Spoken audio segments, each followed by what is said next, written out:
Okay, we're looking at this problem of a horizontally launched projectile. A ball could be pushed back here and it gets to the edge of the table and becomes a projectile. It goes into free fall, where gravity is the only significant force acting, which means a sub x equals 0 and a sub y is 9.8 meters per second squared downward. We defined a coordinate system where right here at the moment it's leaving the table is the origin. So we have up as the plus y, to the right is the plus x. We could have made the origin down here, and then that would have changed our y value. It would have changed our y naught value. Wouldn't have been 0, but x naught still would have been 0. It also would have changed our y value down here. So again, we picked the origin here. We could have picked the origin to be there. In this problem, our initial velocity vector diagram looks like this. Okay? Normally our initial velocity vector diagram is a triangle, but in this problem it's not a triangle because it's a horizontal launch. And when it's a horizontal launch, then v naught y equals 0.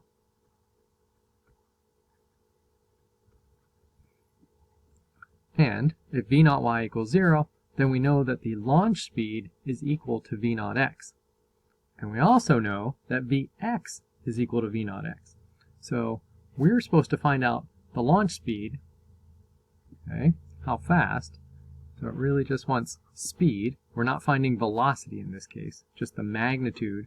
And so any of these would do. We can find this, or this, or this. The range is 3 meters.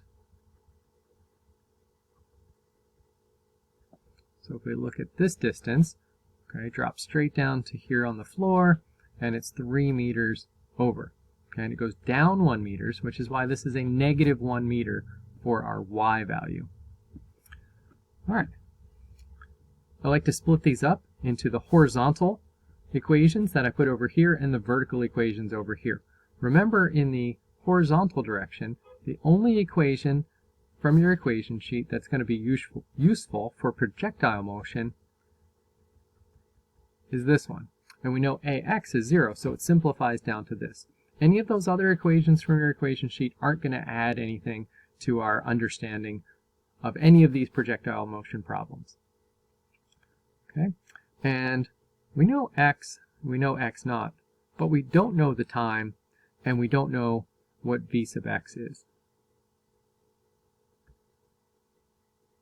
However, if we can find the time, then we can use this equation to find v naught x, which we know is equal to vx, which is equal to v naught, which is what we really want.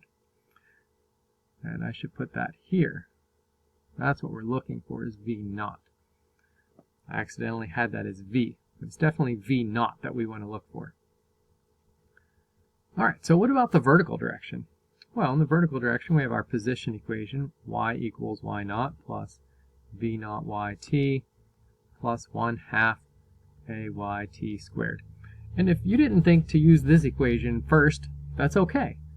You go through the process, you pick an equation, you see if it's going to be useful or not by adding the checks and question marks. So we do know y and y naught. We know v naught y, that's 0, so that's going to make that go away entirely. And we know ay.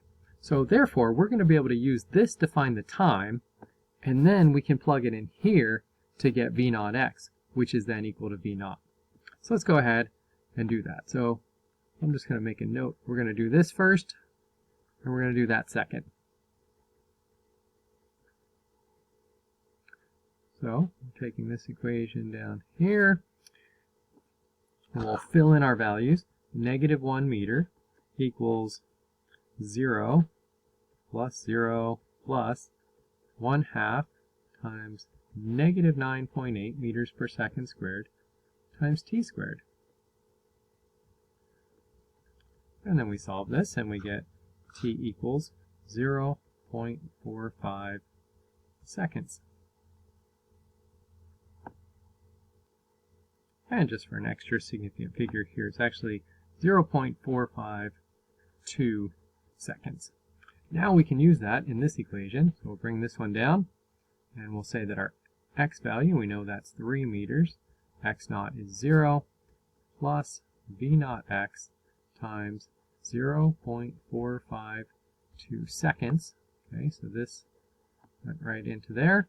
And now we can solve, and we get v naught x equals 3 divided by 0.452. We get 6.64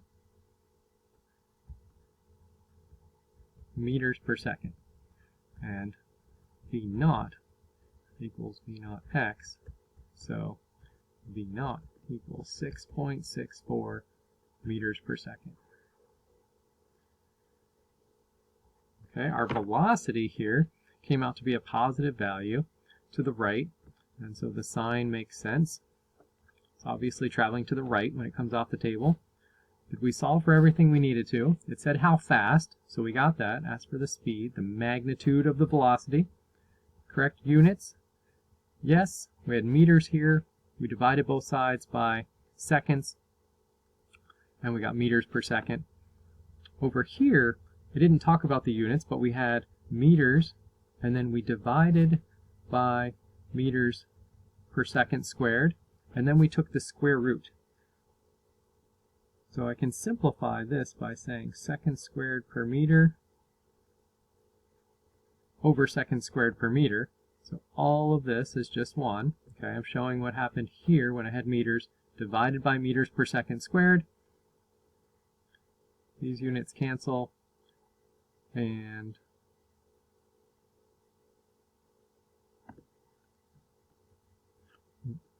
meters cancel, and that leaves us with seconds squared, but remember we're also taking the square root, and so that gives us units of seconds for our time right there.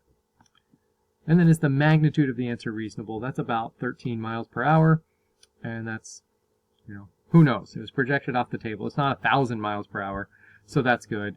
It's a reasonable value as far as we know. We don't know how it was projected.